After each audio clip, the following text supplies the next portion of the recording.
Good evening, solidarity, and shalom.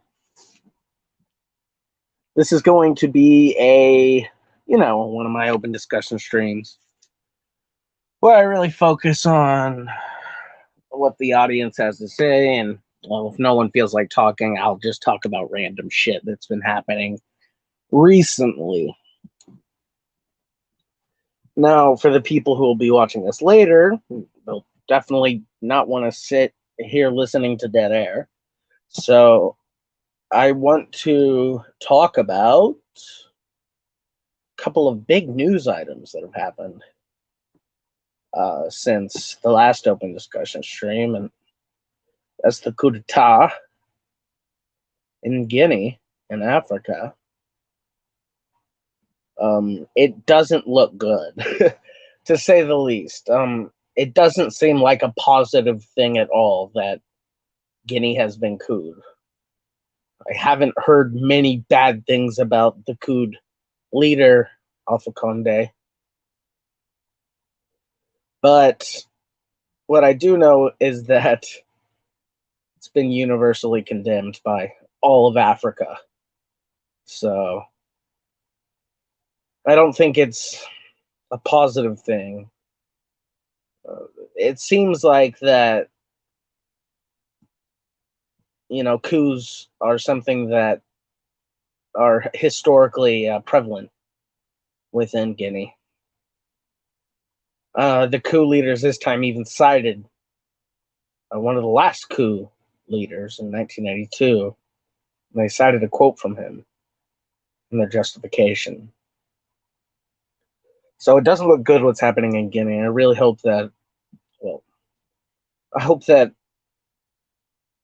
things get resolved with the least amount of bloodshed and the most amount of, like if these military commanders that have taken over decide to pull a Thomas Sankara, then maybe I'm wrong, but we really don't know what the nature of these things are. And it's kind of like the 2020 coup in Mali that's fairly close to Guinea. And, that's still happening now. And they're also fighting an insurgency. Islamic, not only Islamic, but also a Berber insurgency. It's been going on. It's Al-Wazad and people like that. Another thing that I really, you might have seen it in my community post. Another thing I want to talk about is, what the heck is going on with this violent rejection of patriotism amongst these Western leftist YouTubers? It's the oddest thing.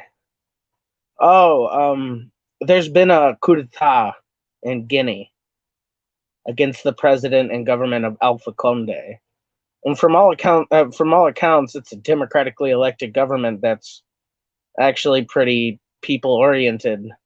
I don't know many details, but it doesn't seem like a good thing that the coup is happening. And also, hello, Eli. Welcome. Always good to see you tune in. Eli is a regular viewer and commenter and a comrade. Always asks hard-hitting questions. Also, I'm going to put the link to the stream in the chat. If y'all want to join, there you can click on it. There may not be a guarantee that I let you on. There's reasons for that, but I can ban my own self. That's crazy. Anyway, but I've seen this violent rejection. Almost not violent, but I should say visceral rejection of patriotism recently from a lot of communists, supposed communists. One of them being Socialism for All made a video condemning proletarian patriotism, which is really hard for me to fathom. Hey, it's Eli. Let's see if Eli has something to say at the stream. Hey, Eli. Oh, wait, are you there? I added you to the stream. Why can't I see you? Odd. Can anyone else see? Weird. Hold on.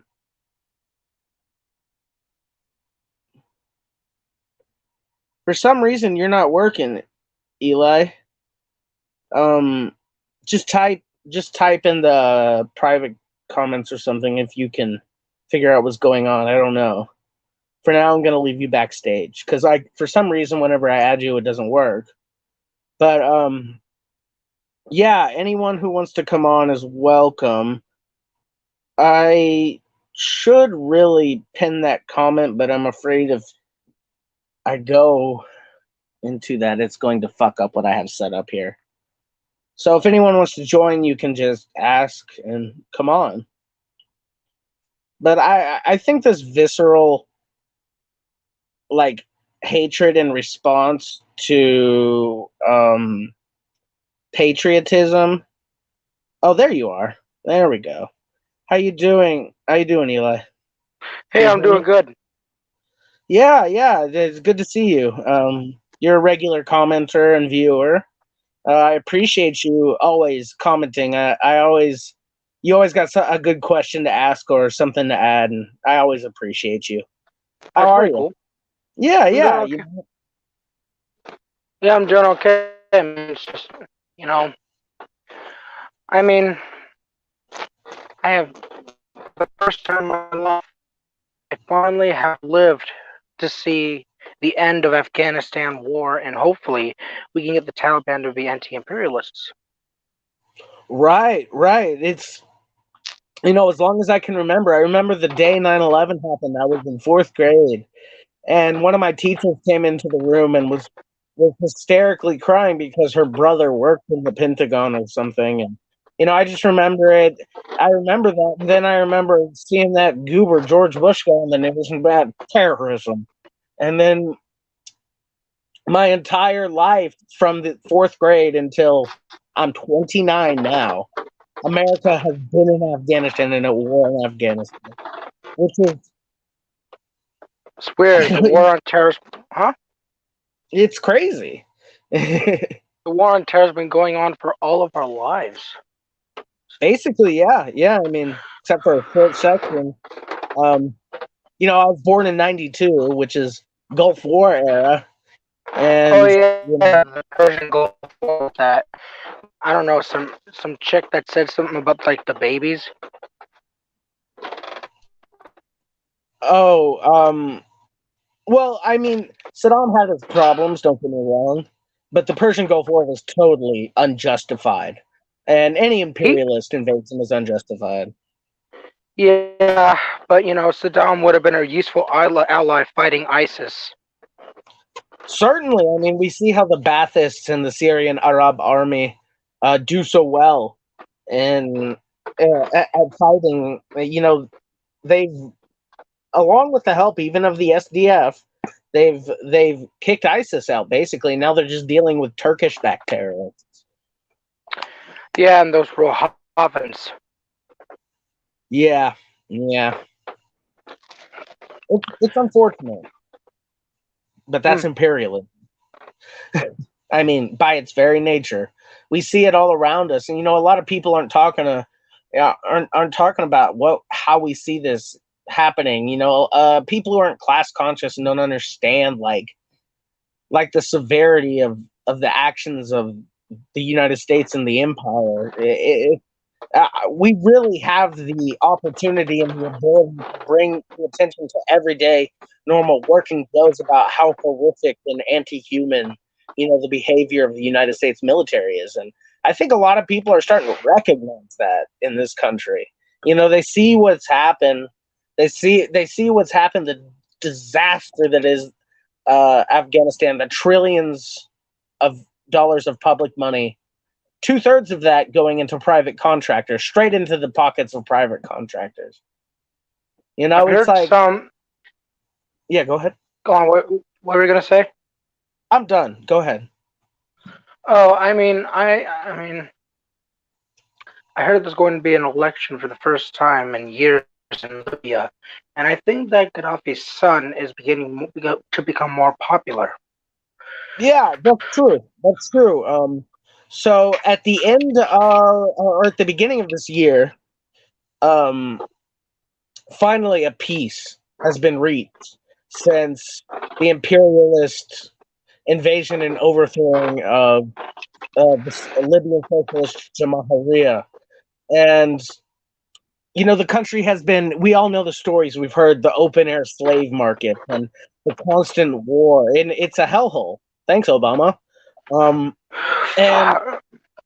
right, and now finally, the government in the east, based in Tobruk, which is the Libyan national army, like the national army that was taken over by what the West calls the warlord, but he's like the Russian aligned guy. And the peace between the government of National Accord, which is based in the West in Tripoli, um, have finally signed a peace after intense fighting throughout 2020, where they saw the Libyan National Army almost make it to almost, win the war and then get pushed back with the help of Turkish troops. And now there's been a peace finally. Though there has been some skirmishes in the past week, the peace is held up and there will be elections. And right now there's an interim government, and one of the people running, as you said, is Muammar Gaddafi's son. And they're running on the platform of Jamahiriya, the ideology of Muammar Gaddafi and the third political theory, as they call it. And he is very popular because people remember the peaceful times before the destruction of their country. Yeah, I mean, a lot can, I just, who do you think is more likely to unite Korea, the North or the South?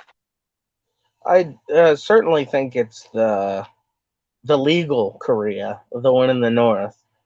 They're the ones who all of their governments have advocated for peaceful reunification, and it's been the South that has been, you know, resisting that at the behest of the United States and their interests, because it's simply a puppet of Western interests. And it's not sovereign and free Korea like they have in the North, in the DPRK. So, I mean, I heard there's some new leadership in the CPUSA. I mean, what happened to Sam Webb, and who was the other guy before the new one? John Bechel, Bechel. I can't remember how to say his name. He's still an editor on People's World magazine. But he's not really a Webite, but he's certainly not a Marxist Leninist. He's a good guy. But I think that the new leadership is very interesting. We have Joe Sims and Rosanna Cabron. Is Joe Sims in that? Is Joe Sims in the YouTube channel, the CPUSA? Is that the dude that says "Good Morning Revolution" a lot? Yeah, that's him. That's him. The black dude. Joe Sims, older All man, right. black. Yeah. He How old is he? usually. Oh gosh, he's got to be in his 60s or 70s. He's been a party man for decades. A dedicated, I'm kind of. dedicated. I sort of hope he can live to see a socialist America someday. That's why. That's how I feel about a lot of these revolutionaries of the 20th century and communists of the 20th century that have put us of this generation in such a better position than the ones that have come before. the works of Gus Hall, William Z. Foster. Yeah. Absolutely, absolutely. These people set a foundation for us, and they're inspirations, and they're models to look up to. And hopefully, we as a collective can keep advancing our struggle to its ultimate goal, which is socialism in our time. Yeah. I mean, I heard about this, when the whole world's socialist after Fusion City's built, you know, we're gonna make a law nationalizing the space mining on the asteroids so that we can Yeah, have I so much. mean, we found limited resources with no one being exploited out there. It's like the workers would have been exploited once capitalists start to do it. But if it's a socialist oriented mining of asteroid belts and even minerals on dead planets like Mars, it would be unfathomable how sorry about that, how we could inject this new wealth in a socially oriented way as opposed to a profit oriented way. Inject it back into the social needs of the people. That would be amazing. I think thinking about that, it's we know that under capitalism, what gives value, socially acceptable labor, which, the workers, and raw materials. That's all that gives value. And imagine if we could create raw materials that don't even exist on our planet anymore, that no Marxist of the past ever dreamed of.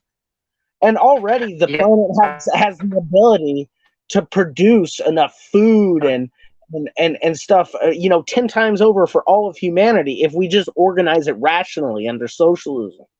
Imagine. It looks like he lost connection and he popped back in. Oh, there he is.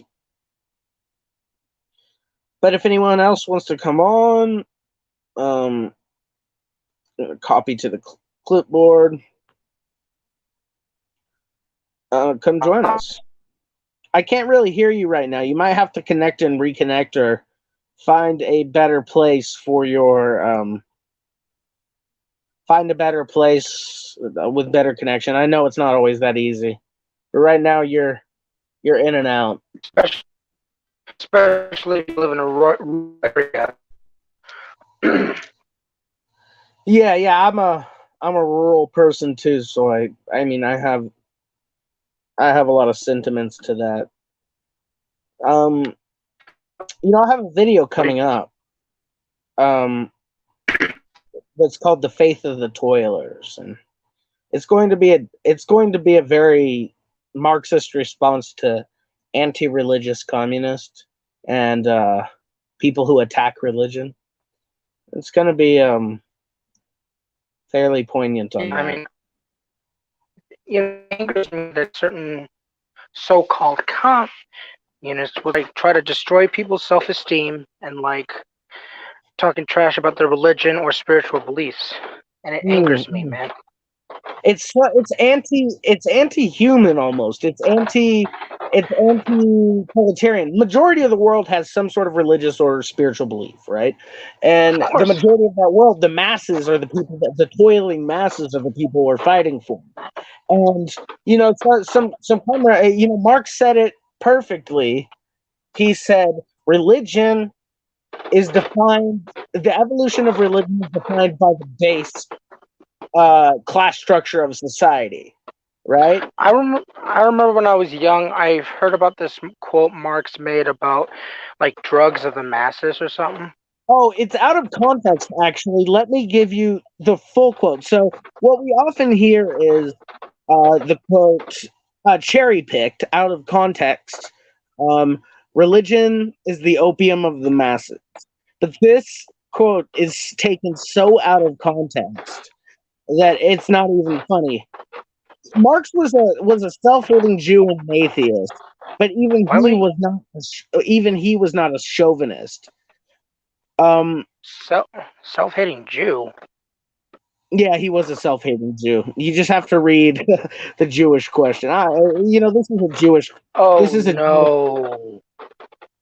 this is a You Jewish. did Really a Marx Jewish really? criticism because I'm Jewish, so it's a Jewish criticism. Yeah, I mean, Okay, here, listen. hi there. What? Wait. Okay, religion is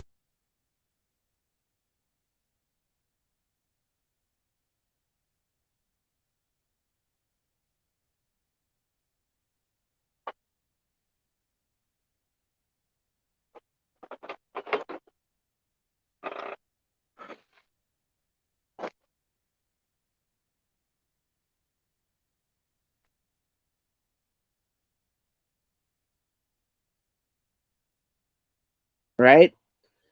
There was no other way to deal with severe pain. What Marx is saying is that in a soul crushing, alienating world that is in suffering, that is capitalism and later on imperialism in its highest stage, that people turn to religion because it gives you a soul in a soul crushing world. It lets you feel love in a heart in a heartless society.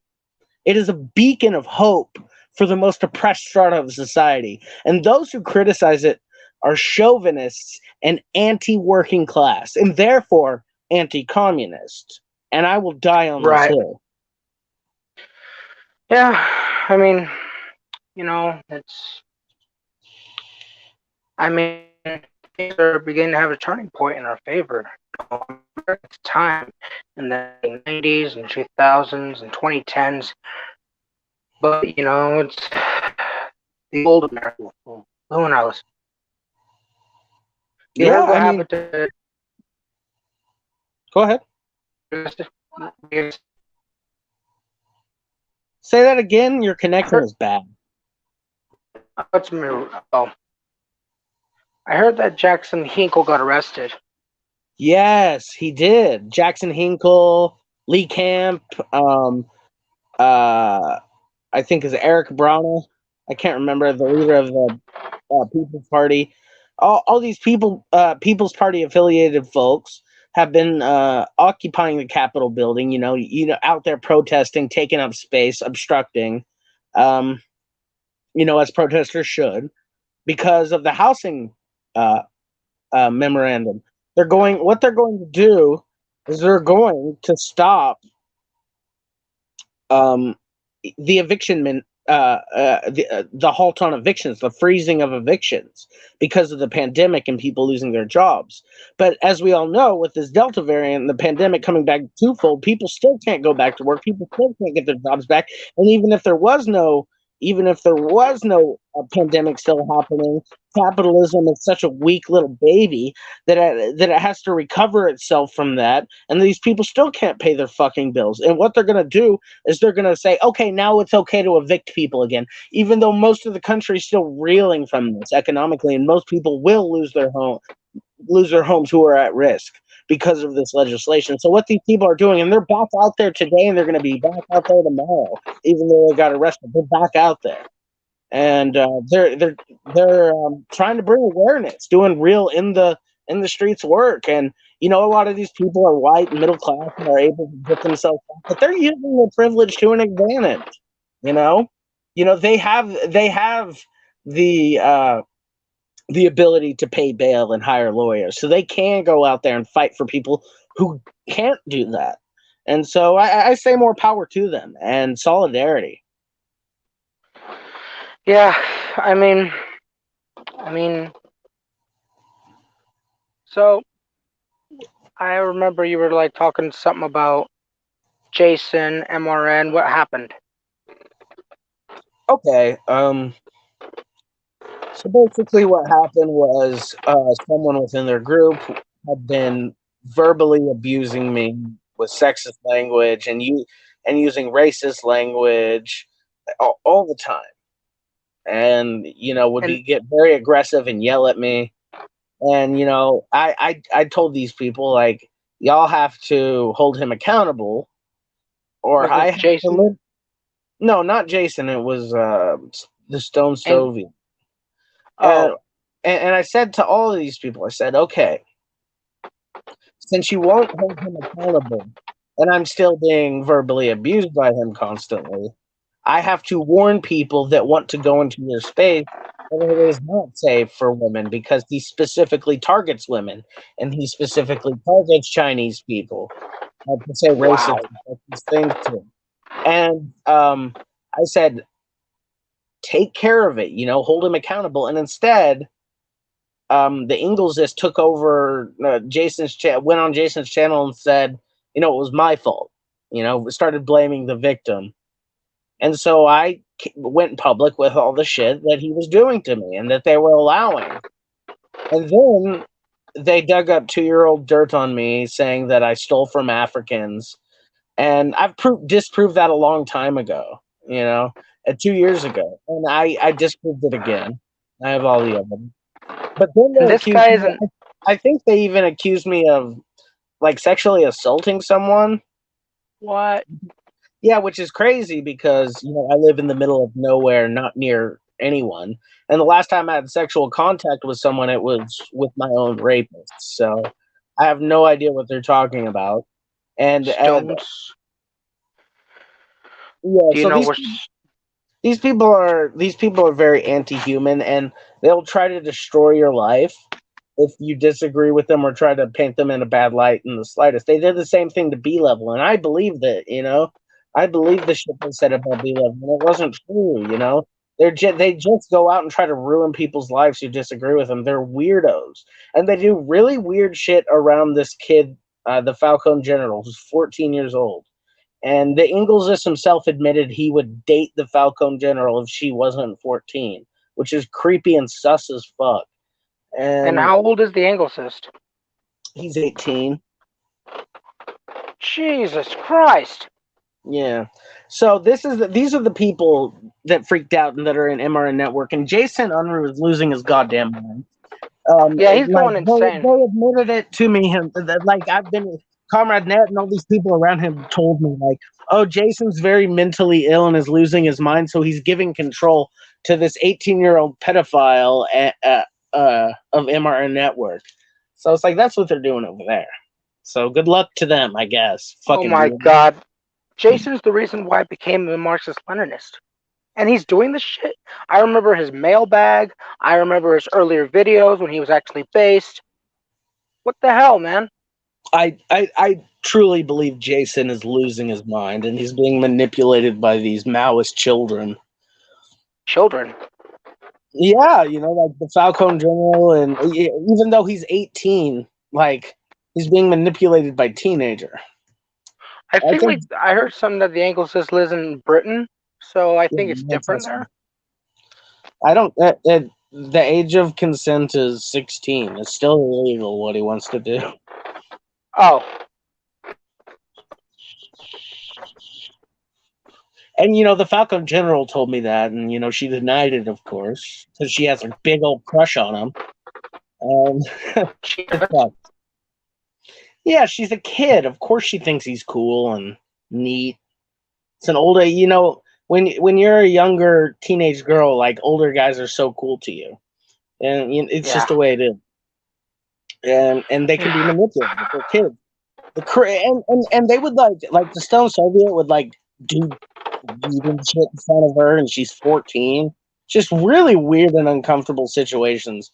Those people are very odd, and they go out of their way to like try to fuck with people's lives, and it doesn't work. I lost like 10 subscribers, and I have them all back now, and it's and same with B level. B level has more subscribers before they tried to ruin his life because people understand that.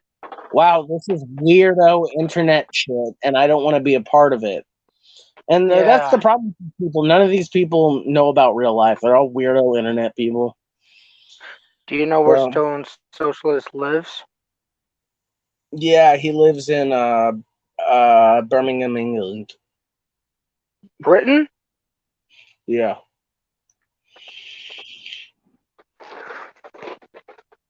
Yeah, this is the Oh my Anglos. God. The The Anglos. British. The fight is hot as Hodgson Emperor said. The fucking Anglo-Box. There's a big fucking problem with those Angloids. I'm ethnically Irish, and we're not a big fan of them. Yeah, my family all kinds of ancestry. Belgium, Italian, British, sometimes Scottish, maybe Irish. Who knows? Probably German. Yeah, it's crazy. Well, that's typically the story for the working class of the United States. And some Native American. Oh yeah, but that's not by their own choice. But that's typically the story of the white working class in the United States. They're mutts, the lower rungs of society, the earliest lumpen that were sent away from their countries. The lowest rungs of society, and they ended up over here, and they did fucked up shit. Don't get me wrong, but that's sort of the tradition of a lot of these people in this country. They were, especially like the Irish and the Italian. They're the abandoned, the abandoned peoples from Europe who came here. Wild. I would be pissed. I'd be pissed if Comrade Reese was like that. Say that again. I'd be pretty pissed if I find that Comrade Reese does that. Comrade Reese. Oh yeah, I had to stop watching him because he's a bit of a hosist, and I don't like hosists. But yeah, I mean, there's. What makes you? Huh? Oh, I'm just saying, like there's. I'm very against what's called "quote unquote" anti-revisionism because I believe that it's the last fortress of revisionism, and all it is Anglo-British empiricism disguised in a radical coat of paint. And that's why I hate it. And that's what anti-revisionism is. It's fucking empiricism. It's not. It's the only revisionism. That's R or not Bernstein. Yeah. Right. Right. Are you Edward Bernstein? No. Then you are not a revisionist. Talking. Oh.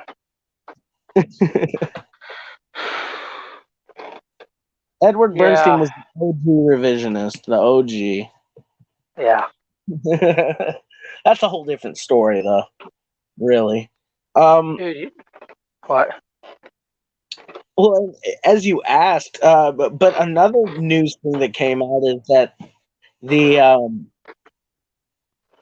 people fighting against the military junta in Myanmar, aka Burma, have declared a people's war, which is wild because they're not communists. But they did. They declared a people's defensive war. And what country is this? Myanmar. Myanmar. Isn't that where that coup happened of that chick and some military dictatorship or something like that? Yeah, exactly. And Who are the good guys? A lot of these ethnic rebels that have been fighting since the 60s, combined with the ousted governments to form a national unity government, and they officially declared war, and asked everyone to mobilize. It's pretty wild. I don't know enough about Myanmar to say what side is right and what side is wrong, Right? But it's just wild. Wow, this is coming to a head. It seems like the military government will not last. They've been sanctioned to hell, which is the West's favorite way of starving people out. Yeah. Oh my God. I mean, a siege, right? It's like a long-term old medieval siege. You're not technically fighting each other at that moment, but you've basically surrounded them and said, "We'll wait for you to run out of shit, and you either surrender or we fucking attack whenever you're the weakest. It's basically what it is. It's like a medieval siege. That's what sanctions are. Sanctions are murder. Literally starves people. Yeah, Innocent people. What part of the country you're from? South, East Coast, West Coast. West Coast? Okay. And how are the conditions where you are? Like for everyday working class people? Like how are things for you and others in your community? Well, I mean, I live in a pretty nice place. Yeah, I might see a few homeless people in my town. I mean, I just get scared sometimes about it being gentrified and that Mm. there will be mass gang warfare. Well, I At mean, least I live in a very good parts of town and not like a shithole. yeah, I understand. I come from shitholes, so like no one wants to live in that. No one who's ever born into a better situation than that ever wishes to go back to that. And then we're not as communists and socialists, we're not poverty fetishists. Yeah, I mean, a It's lot of just, the, it's just the same. When you see that, when I see people living in the worst conditions, I think we could give them everything they deserve and more if we just organized things rationally in our society. But capitalism is irrational. I mean, whatever happened to a new Kazan? I heard he's like the other Carl now. Oh, the other Carl? What about the other Carl? I think he might be streaming right now. I mean, what got him into fascism? Like, Classical fat. Well, what we have to know about Carl is that he's not like a racist or anti-Semite. He's Lakota Native American, I had an and ancestor with Lakota. well, that's dope. It's a powerful, beautiful nation, and I hope they can rise again. Yeah, he's They're gonna get the Lakota. land back, bro. Land back, USSA, land back. land back. National liberation for those nations that deserve it and need it and will take it for themselves. Full solidarity. Um, but yeah, I mean, the other Carl is I don't see he calls himself a classical fascist, which is fascism that predates, like um which predates National Socialism. Like he hates National Socialism and he hates hates Nazis. He's against anti-Semitism. He's for trans rights and LGBT rights and anti-racist, and he's very much anti-imperialist. That is one I face Nazbol. he, right. He reminds me. They say third position. It just reminds me of like a Juan Perón or a Gaddafi or something. Not Non-Marxist necessarily a communist. socialists. What? Yeah, Not non-Marxist socialist. He just seems more into the esoteric and traditional aspect. And a lot of his friends are cucks, but whoa. I think Carl's a decent guy, and he calls himself a fascist. I say, you're not a fascist. You're a socialist third positionist. Then you're a nationalist, but you're certainly not a fascist. Because here's how I understand. Like he understands things through essential qualities. He's not a Marxist, so I guess that's okay. But as Marxists, we understand things are anti-essential qualities, and that everything's in motion. And that now, what fascism means does not mean what it meant in 1921 or 1915. That's not what it means anymore. But say that again. Sorry about the creaking wood. Huh? It's okay. It's okay. I don't think Carl's a bad guy. I think honestly, if it all went down tomorrow, if the revolution didn't went down tomorrow, he would be right there next to us. He's not opposed to he's not opposed to Marxism Leninism as a form of organizing society. He's just a more traditional guy. I disagree with him on a lot of stuff, but let me tell you this now: he will be on your side in a socialist revolution long before the Maoists will. Oh Long hell before yeah. the so Yeah. the other Carl, my beef with fascism is that it rejects our analysis of class and that it traditionally has been reactionary and violent and racist, or at least nationally chauvinist.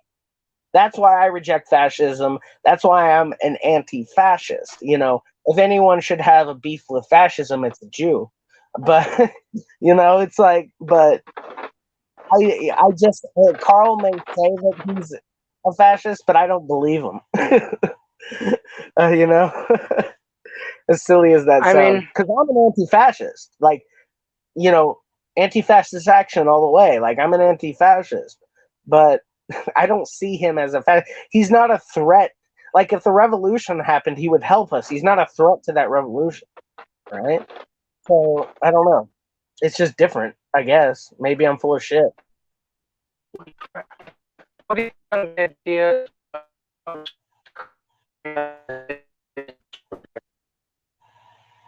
I couldn't hear you. It was all the connection was all messed up. okay. What are your thoughts on the idea of a resource-based economy that Zeitgeist and the Venus Project talks about? You asked me what is my opinion on something. Are you Oh, okay, I can hear you. what are your thoughts on the ideas of a resource-based economy that Zeitgeist and the Venus Project talked about? Can you say that a bit slower? I'm sorry. I'm just. Can you say that one more time? I heard resource-based economy. I'm sorry. I'm sorry. Yeah, bad hearing, man. Signal and It's okay. It's okay. So you're asking what I think about something about a resource-based economy? you know how in those like documentaries, Zeitgeist and all that stuff. Yeah. I mean, what are your thoughts on that? Being added to the line of SWUSA, Socialist America. I mean, I'm for socialist America for sure, but I also believe in national liberation first. You know. I know. Oh, you might have So misheard me. I'm sorry. Okay, whatever. it's okay. It's okay. So, what? No, go ahead. I'm just thinking out loud. Who? I mean, what do you think's? What do you think's going to be the party that will make Russia and the former Soviet republics Soviet again? Is it I mean, I Zagayanov or? think the party that has the best chance of that, I can't predict whether or not is uh, the Communist Party of the Russian Federation. They are fellow members of the International Meeting of Communist and Workers' Parties with the CPUSA. I stand in solidarity with them for sure. Yeah, I mean, the Simpsons predicted the Soviets' return. It's only a matter of time. It's popular. I mean, you see the censuses. Stalin, 60% approval rating. Soviet Union, 55% life was better in the Soviet Union. But I think Putin is ultimately very popular because he came after the hell that was the 90s, the hell that was Boris Yeltsin. Um, the hell that was the neoliberalism. He nationalized key industries. He brought dignity back to the Russian people that they didn't have before. And so he's ultimately going to be popular. And I don't think that the communists will ever gain the popularity that they had in the mid 90s again until Putin passes or retires from political life. Not because he's a dictator or anything like that, but because he is so ultimately popular for pulling them out of the hell that was the 90s after the Soviet Union was illegally dissolved. You know, Right. Gorbachev is universally hated, and Yeltsin is universally hated. But Putin is loved because what did he do? I mean, Russia's a power again, right? Yeah. It's a good thing that Putin won in 2000 and in 2012. He absolutely won. He's won every election he's running. He hasn't cheated. It's just the fact of the matter is that he's extremely popular because he he saved Russia from being completely 100% looted and destroyed by the West, and he Well, brought it under control. for someone who's like 68 years old in their late 60s, he looks pretty young. Yeah, I mean, we've all seen him with his shirt off. The dude's fucking in great shape. Yeah. And short people live longer too, so it's like, who knows?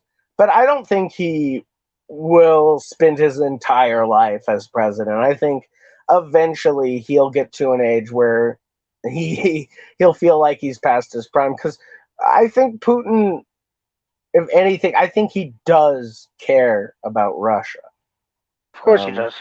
despite his faults. I think what he does, he truly believes is in the best interest of his country. Now, I disagree with him on all kinds of shit. Geopolitically, not so much, but domestically. But What do again, you well, I mean, what do you have? I disagree with his capitalist policies and, of course, and the very violent anti-LGBT stuff. But at the same time, I'm not going to project my values onto the Slavic people. That's not what I'm here to do. Um, Right. um, I basically, when it comes to the conditions of another country, I listen to comrades that are ideologically similar to me that live within that country, that are members of the country or nation. I listen to what they have to say, right? If they're saying Right. the reason Putin's popular is because this and this, and we have problems in our Communist Party, we have problems here, here, and here, but we still support the Communist Party and blah blah blah, then it's like, okay, cool, I can understand this. You're making, it's coming from the duck, from right straight from the duck's mouth. That's what we want to hear, and that's pretty much how I, whenever I speak on a country with any sort of like knowledge and authority, I have spoken to, or at least at the very least researched what the comrades, our compatriots, have had to say about it themselves. Or listen, like when I talk about India, I'm very much following the line of my Indian communist comrades, members of several different communist parties, and the same with China. I don't speak from a place of this is what I think about China. I'm speaking from a place of this is what the people, the working class people, the communists, and the leaders have written and talked about with me about this country. This is how I know these things. It doesn't come out of thin air, you know. I feel like some people get their shit from thin air, but you Hmm. know, this stuff, the stuff that I talk about, I don't just talk about it like this is what I think. I'm getting information from much brighter people who are a part of the conditions that live there. And it looks like Eli's dropped out again. His connection isn't so good as y'all can hear, but that's generally how I feel. And I see a lot. Welcome back. Yeah, you're not living on a good connection, I can tell. And I've been there, done that. No fun.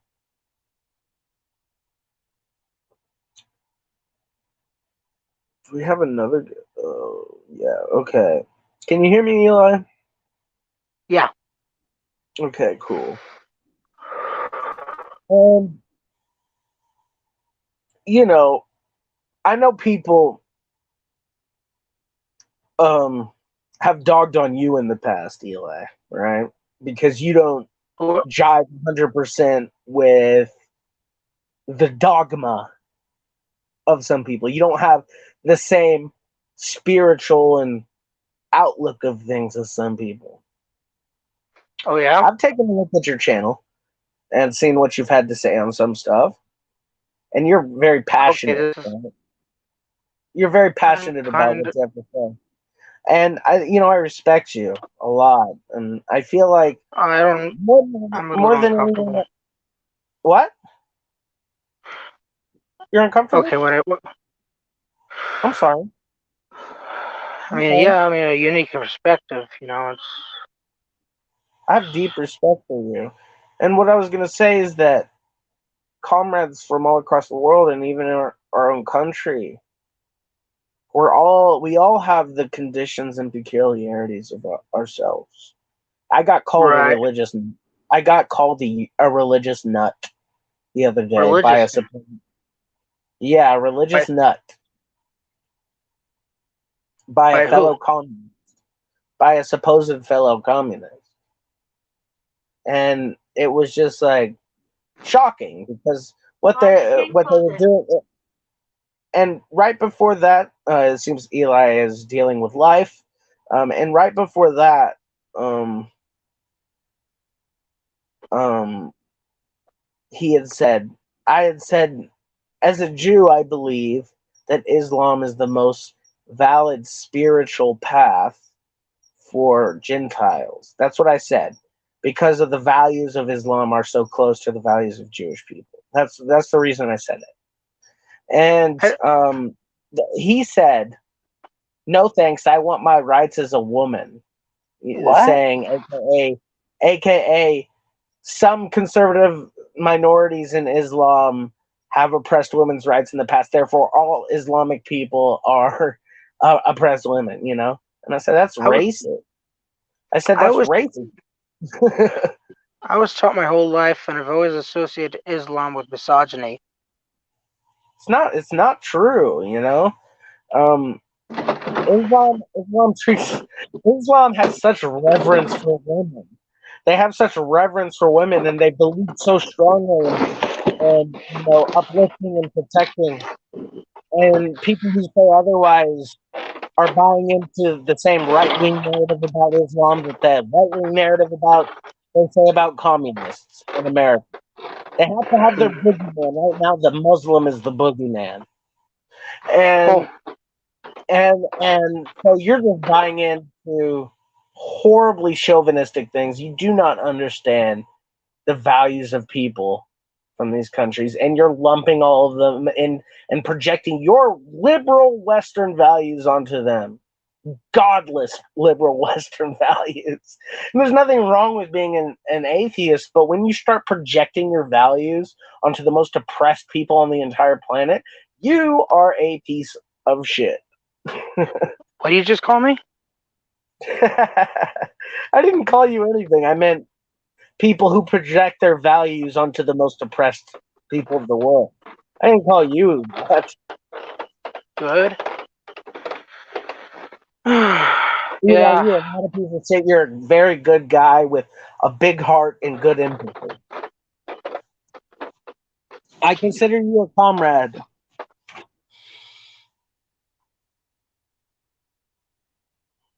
You know, it's just what's the most frustrating to me is the unwillingness of people to recognize um, alternative viewpoints on the world. And like I understand we're Marxists, and we deal in a certain field. In certain fields, we deal with the world when it comes to Marxism. But Marxism is just materialism. There are aspects of our life that go well beyond that. That go well beyond materialism, and that materialism can never touch. Because whether you like Yeah, it or not, things exist beyond materialism. And I'm not talking to you specifically, I'm talking to an audience. right. Just for, and you know, and then you see a lot of people. So, for example, like some people believe in a certain type of spiritualism, right? That isn't codified in any religion or religious text, but has a coherent thought, logic to it. Like many faiths do. There's a logic within all faiths. There's a reasoning that they have and a way of viewing the world. And if this person isn't impeding in any way or oppressing in any way, and you still reject them, I just feel like it's the most asinine thing in the world. Like, I think we need to be a little bit more, because I feel like this Open-minded. really happened. Yeah, open-minded, right? Exactly. Yeah, it would bring millions more people into the cause.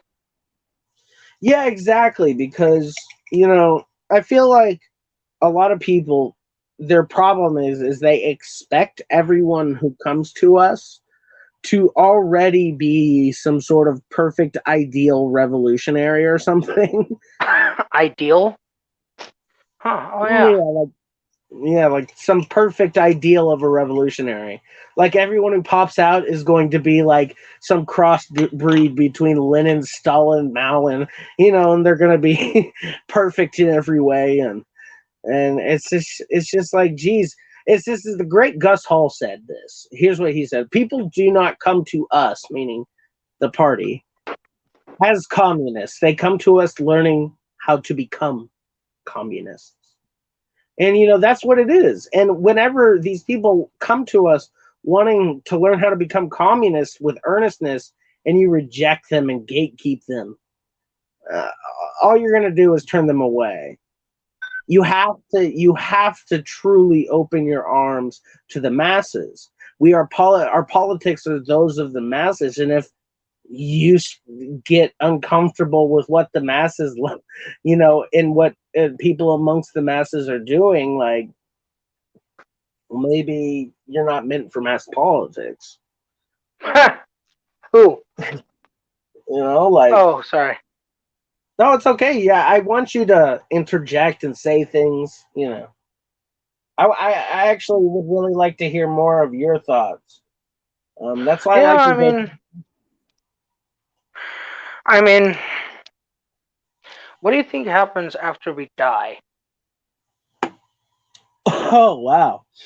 Well, I'm a Jew, but there is not actually much consensus among us on what happens after we die. We don't believe in hell. Huh?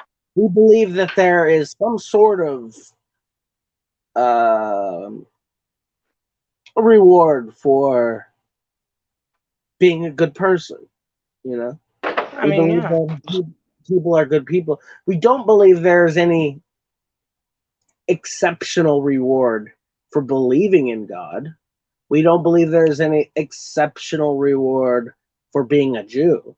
We just have very specific tasks as Jews, and which is to preserve our faith, believe in the oneness of God, and to preserve our traditions, and to do shuva for humanity, which is the way we deal with sin. Christians dealt with sin with the sacrifice of Christ, and then believing in Christ. We deal with sin with something called shuva, which Hashem gave to us, which is it means repentance in Hebrew, and this is, you have to do some act, some noble act, a godly act in the real world. Help people, help your community, help your fellow Jew, help your fellow human in some way, uh, with the intention of absolving your sin. And that's how you get rid of your sin.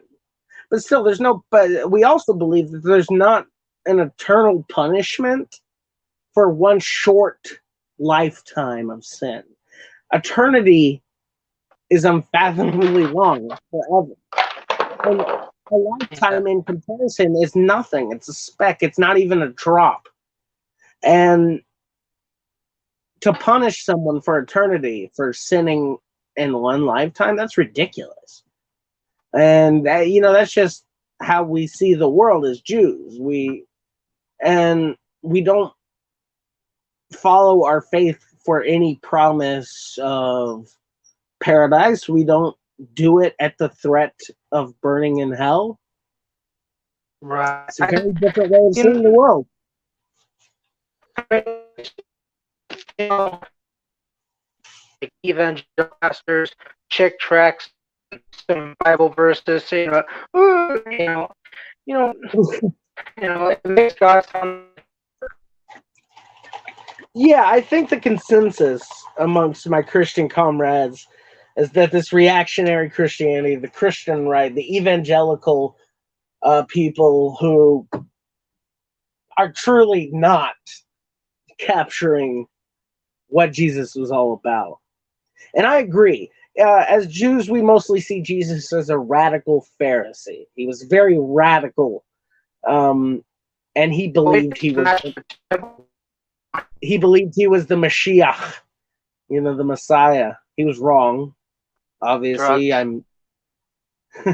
No.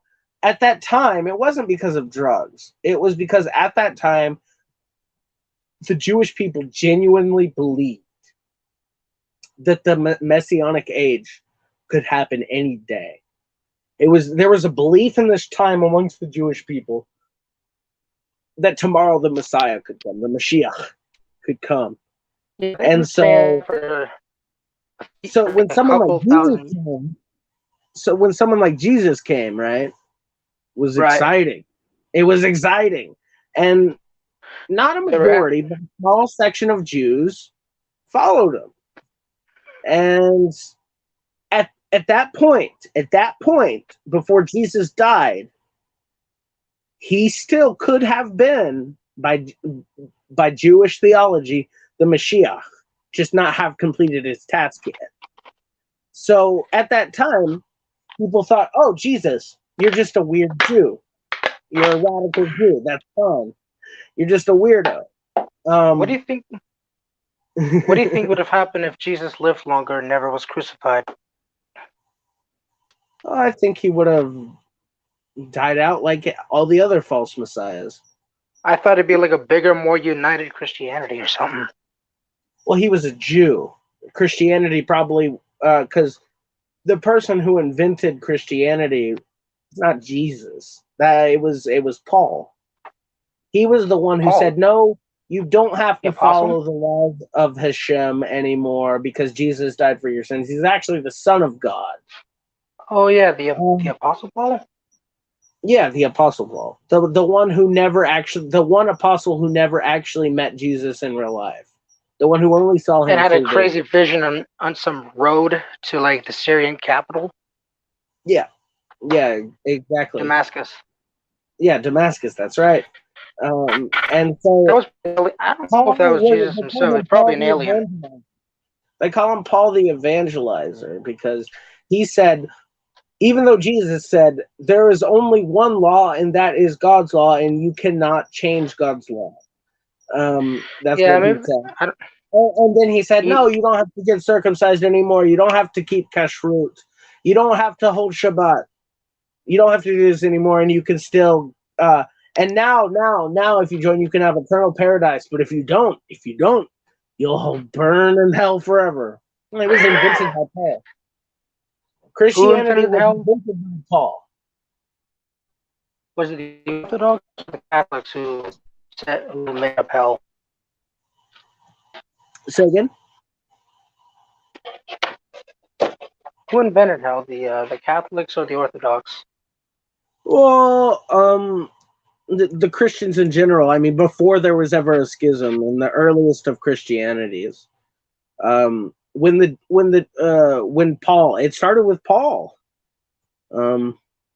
really, because Paul was a Jew himself early on, though I don't think he was a Jew towards when it all happened. Paul, Paul realized that, oh, Sure. by Jewish standards, Jesus failed as a Messiah. So what did Oh, he come do? on. He changed the standards. That's what he did. He changed the Right. standard. And so the way he changed the standards, well, actually Jesus will come back. He actually didn't die. He's going to return. He's actually the Son of God, and he gave him divinity. Jesus never claimed divinity. Anyone who said that he did claim divinity made it up. There's no record during his lifetime of contemporaries that lived amongst Jesus that he ever claimed divinity. There's a lot about Jesus's life from his contemporaries that have existed to this day, but nothing where he ever says he is God or the Son of God or a part of God sent to die for sins. That never ever was said by the historical Jesus. The historical Jesus was just a radical Jew who was wrong about being the Messiah. Did he ever wrote any books himself? Hey, The AJ. Hey, what's up? Who? Hey, Did Jesus ever wrote any books? Jews? No, Jesus. Did he wrote any books? Oh, no. That's what's so weird, because you have people like Muhammad who wrote all the time, and Jesus never wrote a thing. Jesus never wrote a thing. I heard a lot of stuff about how he was like a socialist or something. Yeah, there's actually a really interesting book called Jesus the Proletarian. And I don't think he was necessarily a socialist, because production didn't exist for socialists, but I believe that he was a revolutionary, a radical revolutionary, right? Like if there was such thing as socialism at that time, he would have been it. It was He would have extremely. been. Yeah. What if he ever? Who knows? Well, I mean, He let's said just say it's easier for a camel to fit through the eye of a needle than a rich man to reach the gates of heaven. So I always wonder, what does that verse even mean? it means that it would literally be easier for a camel to fit through a tiny little needle hole than it will be for a rich dude to get to heaven. It's Right. impossible. He's saying it's impossible. Aren't there rich people in China? Rich people? I mean, if you mean working class getting rich, someone's playing Grand Theft Auto. What? Is that San Andreas? What? Is that San Andreas? You know about that? Yeah, I fucking loved it. I grew up playing it. I can't believe Grove Street became Ballas Hood. Oh, well, yeah, AJ, that's a distinct possibility. AJ said, didn't a lot of Christian writings get destroyed that often? It's possible that historical Jesus wrote stuff, just not what the church wanted to survive. Yeah, I think I should rephrase what I said. We have no proof that Jesus wrote anything. Did he write something? Probably. I mean, he was a Pharisee, so he was literate. He could read Hebrew, read Aramaic, write Aramaic. He could probably even delve into Latin, since the Romans were the overlords. He was an intelligent man, and he was a scholar because he was a part of the proto-rabbinical tradition that were the Pharisees. So, more likely than not, either he has stuff that has survived that is lost, or that we don't know that he wrote, or it was destroyed by the early church. And yeah, I mean, AJ, you make a great point. That's a fascinating point. I would love to hear what he had to say. What'd you say? One more one more time, your connection fucked up. Who was Jesus' real dad? I don't know. I mean, Joseph or Mary was lying. I don't know. Maybe it was. I don't. It certainly wasn't Certainly wasn't Hashem. Hashem doesn't give birth. He doesn't have a body. He doesn't do that. What we know about Hashem is that he gives us his breath, aka the soul. He gives us a mind, a body. But we're the ones who form ourselves. He doesn't create us. At least that's the Jewish understanding. That Hashem doesn't create us. He gave us simply the attributes of a human, and that we created ourselves, which is very dope, I think. See, Jewishness is very different to Christianity. People think that Jewishness is just like Christianity, or is just Jewishness is just Christianity minus the Jesus. That's not true at all. We have a fundamentally different way of seeing the world. Who is Jake? Let's see the private chat. We'll let Jake on. Hi, Jake. Yo, what's up, man? What's up? You guys can hear me, right? Yeah, I can hear you. All right, word. Do we know you? Introduce yourself. So actually, it's the case that I got a random recommendation on YouTube, and I clicked on it, and then I clicked on the StreamYard, and now I'm here. What's up? Wow, welcome. Random recommendation. How'd you get recommended to me? I have no clue. Are you a leftist or? I don't think so. No. Because if you look onto my channel, this is like a communist channel, but I'm also a religious Jew. But welcome. Yeah, I mean, it's an open stream. You're an Orthodox Jew? Yeah, modern Orthodox. I am. Oh, okay, that's cool. So you're like I wonder. You just like you do believe in God and stuff like that, then, or is it? Yes, of course. That's interesting. Why are you a communist? I'm a communist because since the age of 13 I've been working, and at around the age 17 in 2009 I heard that this dude named Karl Marx wrote a lot of stuff about working class politics. and so that's how I got into it. And I'm 12 years. Mm-hmm. I've been in the movement and researching it. I got really militant during the Occupy Wall Street era, mm-hmm. and Austin, Texas area. Then I moved to China, lived there for 5 years. And I came back in 2019, mm-hmm. and joined the Communist Party, and it's just something that's a part of my life. I believe in a society organized for social ends as opposed to profitable ends. Eli, we can hear you. Okay.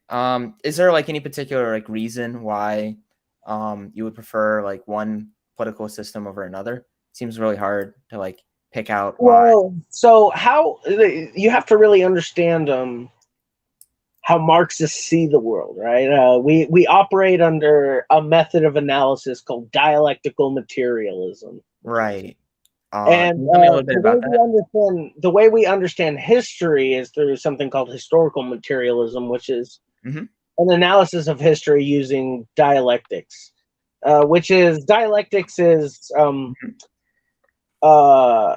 the way everything is made up of forces and opposing forces, two forces, and that these forces are in contradiction, and whether these contradictions are antagonistic or non-antagonistic has a lot of bearing on how we understand these things. And we understand history as these contradictions overcoming each other, the eventual end of history, that being communism, a classless society where we've moved beyond antagonistic contradictions.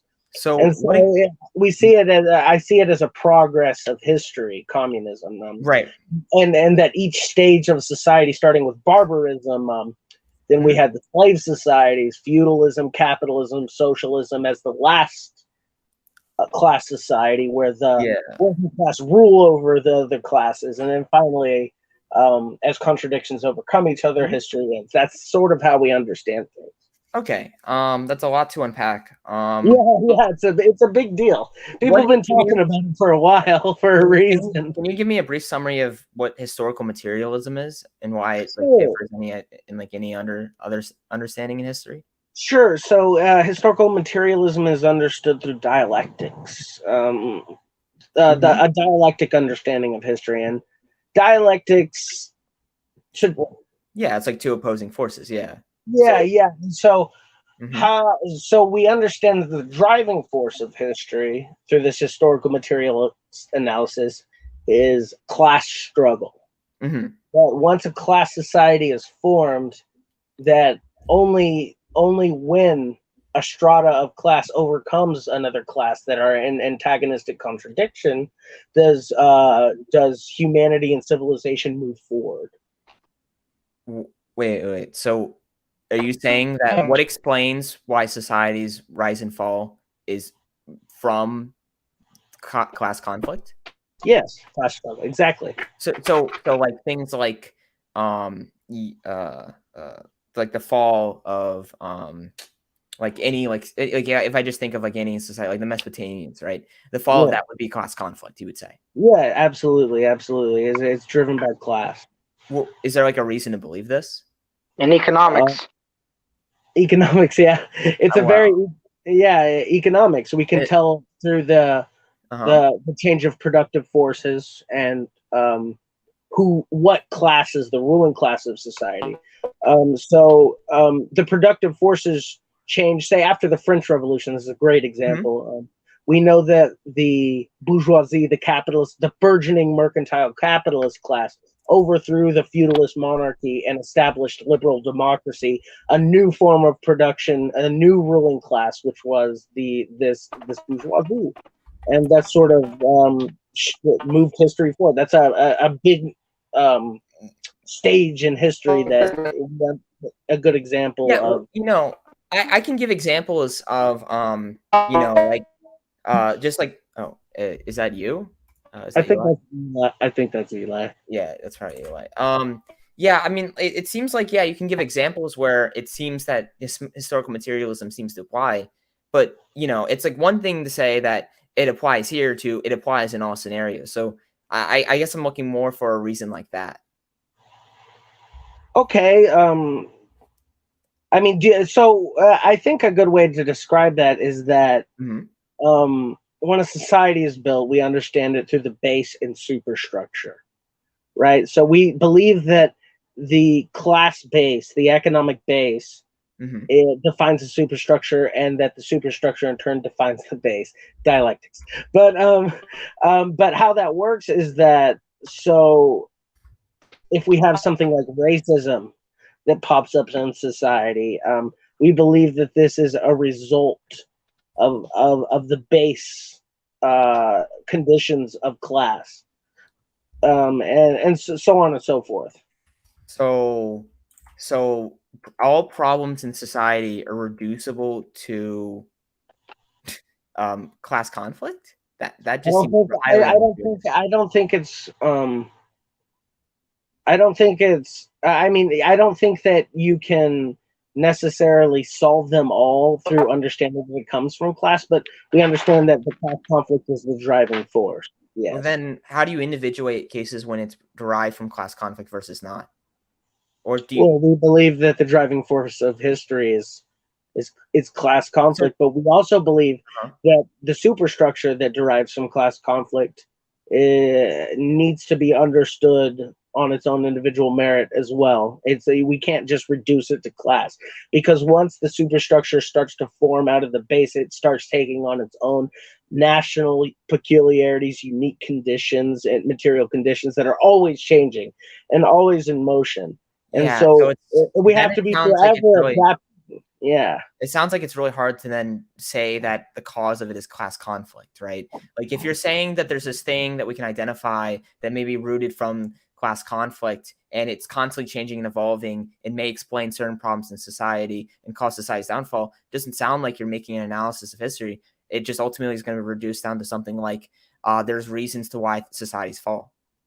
It sounds like a but we are not saying there's reasons to why societies fall. I mean, you do. You think it's we're class saying conflict? that it's not the fall of society. We believe it's the progress of history, not the fall of society. Okay, well, when you see a society fall, or rather, maybe even an economic system, right? You would say Yeah, that yeah, it like gets replaced with a new class society. but okay, so if the change in economic system can be reduced to a set of changes in countries, the set of changes of countries would have to be explained by class conflict, correct? Yeah. Okay, so why societies change would be reducible to class conflict. Now, it sounds like the superstructure thing that you're talking about isn't class conflict, but explains away some of the changes. So then there are certain things It that is.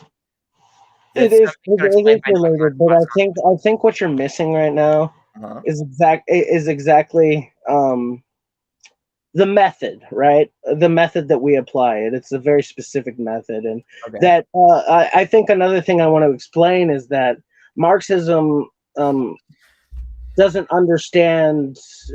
We don't understand history moving in circles. We don't understand it moving in a straight line. It moves in spirals. These contradictions spiraling and condensing towards the end of history. I also want to point out that Right.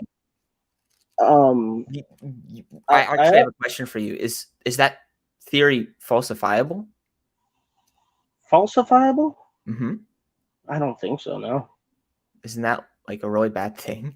Like What do you mean? What do you mean by falsifiable? that there's a set of predictive expectations for if it was wrong that we would see it. So like if I, for example, a falsifiability for like evolution is that we would see like macro change over time, right? Like we would see a bunch of like traits Uh, come spontaneously. That would be a falsification of evolution, right? so you're saying that are you saying That it needs that falsification criterion in order for it to be, because I must imagine that this is going to have to be some type of like scientific thesis, right? If you're sure? explaining away a natural aspect of the world, then you have to go through scientific means. So you have to look at if it's the theory's unfalsifiable. You have to look at its theoretical virtues and Okay, stuff. okay. I understand where you're coming from. Um, Mm-hmm. a very empirical point of view. I want to say. This is the last thing I want to say, which is Mm-hmm. why I really encourage you to. I think a really good a really good book for you to understand the method. If you can get past your biases towards the author, that would really help you. Like it's something that can kind of go, oh, now I can see what this means, and I can try to apply it myself, whether you agree with it or not. Mm-hmm. Is a book called Historical and Dialectical Materialism by Big Daddy Sullen. But it's a really good book when Mm-hmm. it comes to. It's a book that was created for just like a regular Joe to know what the fuck these dudes were talking about, right? Like a Mm-hmm. lot of this language we use is inside baseball. What we say, a lot of this stuff, like if I went and tried to talk about this shit to a normal working class people, the people we advocate for, they would, they wouldn't want to hear it. And this is the mistake a lot of Western leftists make, is that Mm-hmm. they're very alienating with the way that they act. They don't appeal to the sensibilities of normal people. Mm-hmm. But when it comes to this stuff, if you really want to like understand the inside baseball of it, there's this method, and we're not empiricists. There's also a book by Frederick Engels called Anti-Düring, where a guy says, well, you couldn't apply the dialectics isn't a science. You couldn't apply it to natural science. And Engels wrote basically it was like a call out post of the 1800s, an entire book that was a call out post. It's a pretty fun book to read if you want to see it applied to natural science, called Anti-Düring. But it's a method that Well, it really just sounds like just a way of describing things. It seems like a type of heuristic. Maybe to why one might not say that it's like some type of empirical thesis is, well, mainly because it isn't. It's describing a set of events as opposed to trying to explain away them. It seems to really just kind of group types of events happening. Now this may create a good heuristic, may create a bad heuristic, but the problem is that I don't know. Is it falsified? It requires a lot of other evidence other than, here's a couple scenarios where it seemed to happen. right. This is literally like a conversation. This is shit. A conversation that taking place over literally a century, right? And it's not something we're ever going to solve right here, right now, very simply, especially using these, Yeah. more complex topics.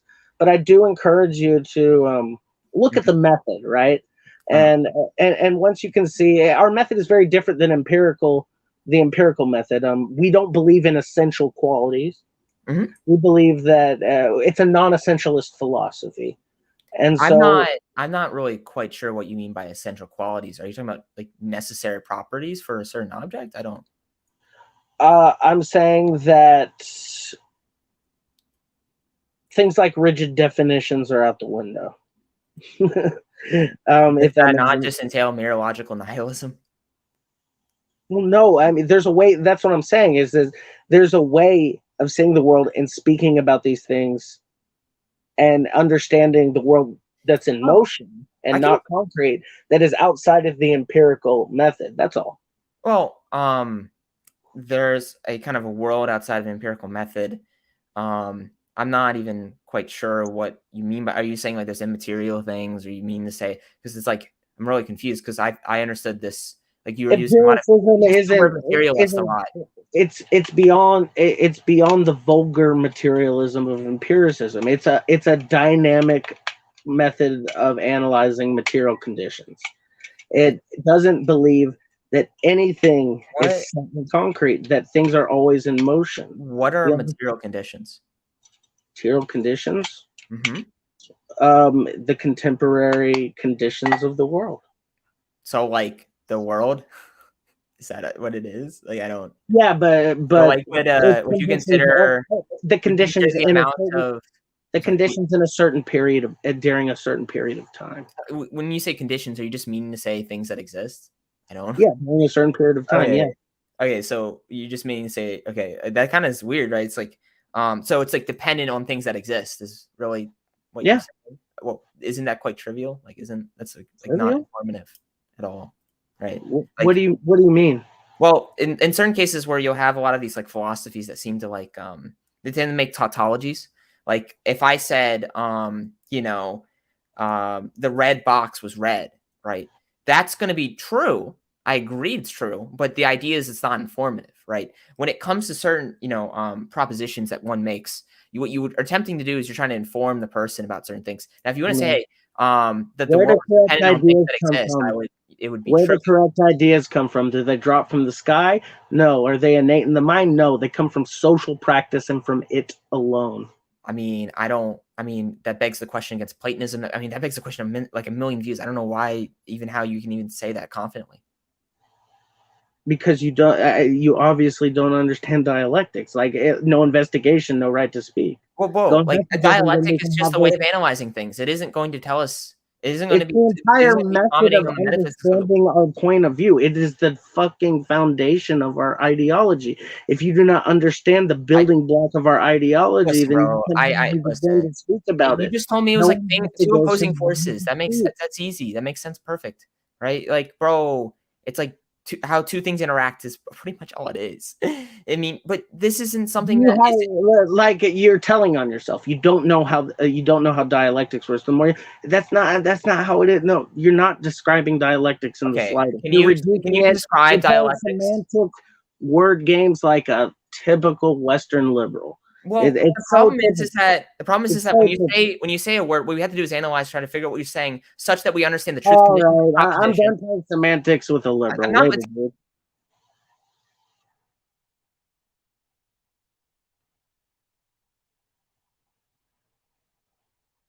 Is he still talking? That's funny.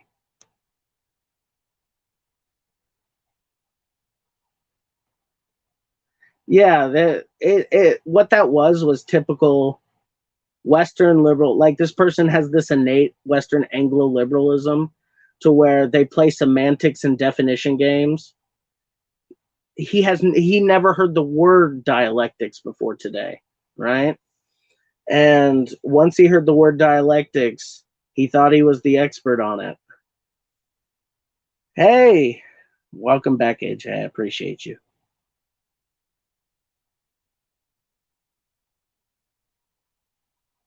Yeah, basically.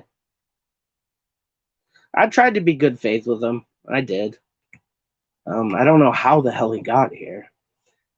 I tried to be good faith with him, and I told him, like, if you want to have this conversation in good faith, you have to understand what dialectical materialism is.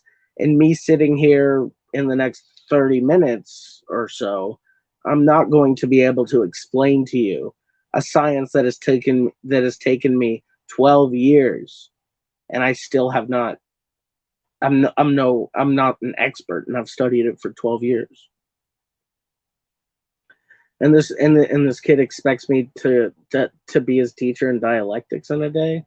I gave him books to read: Anti-During, On Contradiction, Historical and Dialectical Materialism. No investigation, no right to speak, kids. That's basically it. No investigation, no right to speak. If that kid goes and, studies this stuff, researches it, comes back and can, give me a dialectical analysis of, say, a husband and wife, then maybe I can have a conversation. The dialectical process of understanding dialect. For sure. And that's whenever someone, like, the reason I kicked him off was because he started to argue semantics, right? And that's not what we're here for. He started to argue semantics and didn't even, in good faith, for a moment, try to understand dialectics. But what he wanted to do was win. And that's the difference, It's a dialogue. Dialectics. We are seeking a truth. We are not trying to win a conversation.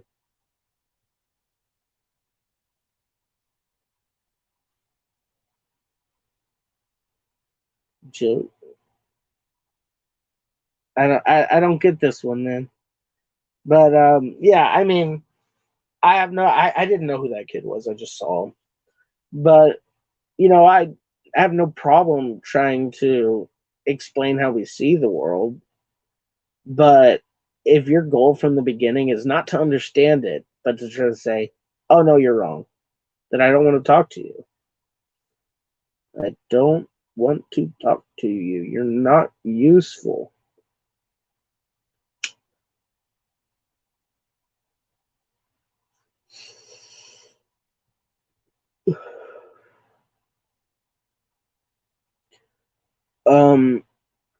So for now,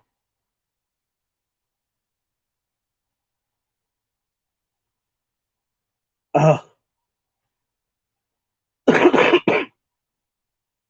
right, it's getting pretty late. I have to wake up in the morning and work. So I appreciate y'all. Thanks for everyone who came in, even the liberal kid. I'm not angry at you or anything. It's just you're trying to win an argument. I'm not a debate bro. You can go debate with Vaush. If you want to debate this, you can go debate with Haas from Infrared. Right? Go talk with him. I'm not a debate bro. I'm a trans woman.